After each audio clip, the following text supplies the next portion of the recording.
নমস্কার, নাগরিক মনে সবাইকে স্বাগত। আজকে যে এসএসসি নিয়ে দীর্ঘ শুনানি হাইকোর্টে ছিল, সেই হাইকোর্টের একটা অর্ডার আছে। অর্ডার নাম্বার 16 দেখবেন। As certain issue with regard to the awarding of 10 marks are pending consideration before the court, the fate of examination will abide by the result of the writ petition. অর্থাৎ এর মানেটা কি দাঁড়াচ্ছে? 2025 সালের যে SLST exam হচ্ছে, সেটার ভাগ্য এই রিট পিটিশনের উপর ডিপেন্ড করছে।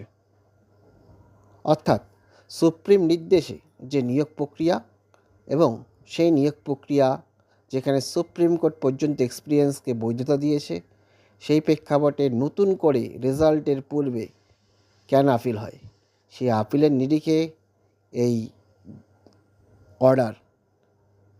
অর্থাৎ দুটো দিক আছে।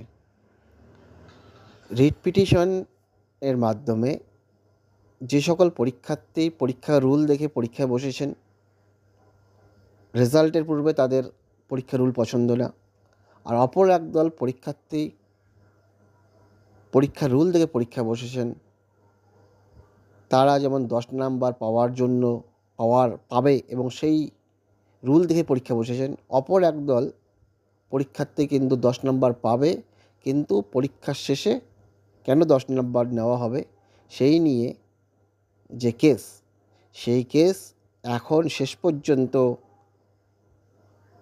হাইকোর্টের যে অবজারভেশন রয়েছে, সেটা রিট পিটিশনের রেজাল্টের উপরে এই এক্সামিনেশন নির্ভর করবে।